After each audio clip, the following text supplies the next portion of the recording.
படிக்க முடியலன்றியாமே, கன்சிஸ்டன்சியாக படிக்க முடியலன்றியாமே, காலைல எழுந்திரிக்க முடியலன்றியாமே, என்ன விஷயம்? டைம் போயிட்டுருக்குடி. எவ்வளோ அசிங்கப்பட்டுருப்போம், வீட்டில் எவ்வளோ அசிங்கப்பட்டுருப்போம், வெளியே எவ்வளோ அசிங்கப்பட்டுருப்போம். ஒரு ஃபங்க்ஷன் போக முடியுதா நிம்மதியா? ஒரு திருவிழாவுக்கு போக முடியுதா? எப்போ வேலைக்கு போவ? என்ன பண்ணுற? தெரிஞ்சே கேட்பானுங்க. இதெல்லாம் எவ்வளோ அசிங்கப்பட்டுருக்கோம், நமக்கு மட்டும் தான் தெரியும். இன்றைக்கும் ஒரு ஃபங்க்ஷனுக்கு போகிறதுக்கு அவ்வளோ யோசிச்சுட்டு இருக்கோம். எல்லாத்தையும் மனசில் வச்சுட்டு படி. உனக்கு எந்த ஒரு கஷ்டமாக இருந்தாலும் வரட்டுமே. நீ கோயிலுக்கு போனால் என்ன வேண்டுற? சாமி கும்பிட்றப்போ நல்லா இருக்கணும்னு தானே வேண்டுற? நான் இப்படியே இருக்கணும்னு நான் வேண்டுறேன். நல்லா இருக்கணும்னு வேண்டுறப்போ சாமி என்ன பண்ணுவார்? கஷ்டத்தை கொடுப்பாரு தான். கஷ்டத்தை கொடுத்து உன்னை மேலே போகிறதுக்கு ஹெல்ப் பண்ணுவார் தான். ஸோ எந்த கஷ்டம் வந்தாலும் சரி, என்ன இப்போ மனசில் வச்சுக்கோ. எவ்வளோ அசிங்கப்பட்டிருப்போம் மட்டும் மனசில் வச்சுக்க. எனக்கு தெரியும் ஒரு ஆஸ்பிரண்ட்டாக எங்கெங்கே எவ்வளோ அசிங்கப்பட்டிருப்போன்ட்டு. உனக்கும் தெரியும். நம்ம போய்ட்டு ஒருத்தவங்ககிட்டையும் எக்ஸ்பிளைன் பண்ணியிருக்க முடியாது. அவன் வந்து தெரிஞ்சே கேட்பான். இன்னுமாடா வேலைக்கு போகலாம், இன்னுமாடா படிச்சுட்டு இருக்கேன்ட்டு. கண்டுக்காத. அவனுங்களாம் நம்ம எக்ஸ்பிளைன் பண்ண அவசியம் இல்லை. நீ அதுக்கு எங்கே எக்ஸ்பிளைன் பண்ணிக்கணும்? உன்னோட லேசினஸ் கிட்ட எக்ஸ்பிளைன் பண்ணிக்கோ. உன்னோட சோம்பேறித்தனத்துக்கிட்ட நீ எக்ஸ்பிளைன் பண்ணிக்கோ. ஏன் மற்றவங்ககிட்ட போய் எக்ஸ்பிளைன் பண்ணிருக்க?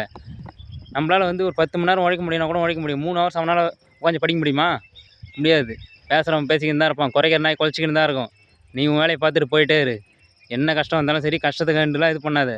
படிக்கிறது உன்னோட லேசினஸ் நீ என்னைக்கு தூக்கி போடுறியோ அப்போ தான் மாப்பிள்ள ஜெயிக்க முடியும். நம்ம லைஃப் அப்படியே ஸ்டக் ஆகி நிற்குது. எப்பவும் விட்டுறாத. படிக்கிறத மட்டும் விட்டுறாத. ஒரே லைஃப் நம்மளுக்கு இது மட்டும் தான் இருக்குது.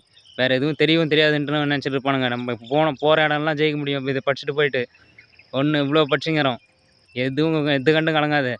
அடிக்கிறோம், இந்த முறை ஜெயிக்கிறோம். எவன் சொல்கிறதையும் எதையும் யோசிக்காத. நீ பாட்டு படிக்கிறத மட்டும் இலக்காக வேலை மட்டும்தான் நம்ம கண்ணுக்கு தெரியணும். சைடில் எந்த ஒரு மைண்ட் டிஸ்ட்ராக்ஷனும் இருக்கக்கூடாது. நல்லா யோசிச்சுக்க. பார்த்துக்க. இந்த செருப்படி அப்படின்லாம் சொல்லிட்டு லவ்வில் செருப்படின்லாம் சொல்லிட்டு சுற்றிட்டு இருக்காங்க நிறைய பேர். ஏன்டா டிஎன்பிஎஸ்சியில் 1 மார்க்கில் வேலையை விட்டவன், இன்டர்வியூ போய்ட்டு வேலைக்கு விட்டவன் எத்தனை பேர் இருக்கான்னு தெரியுமா? போலீஸ் எஸ்ஐயில் ஓவராலில் போய்ட்டு வேலையை விட்டவன் எத்தனை பேர் இருக்கான்னு தெரியுமா? 1/2 மார்க்கில் 1 மார்க்கில். எங்களை ஒரு ஃபங்க்ஷனுக்கு போனால் எவ்வளோ செருப்படி வாங்கியிருப்போம் தெரியுமா? வெறும் லவ்ன்ட்டு ஒரு செருப்படி வாங்கிட்டுன்ட்டு இன்ஸ்டாகிராம் பக்கம் போனால் அப்படி இருக்குது. நாங்களாம் பட்டது என்னத்த சொல்கிறது? அது நம்ம மட்டும்தான் மனசில் வச்சுக்கிட்டு நம்ம தான் முன்னேறி ஆகணும். மைண்டில் வச்சுக்கோங்க. படி மாப்பிள்ள. பாய்.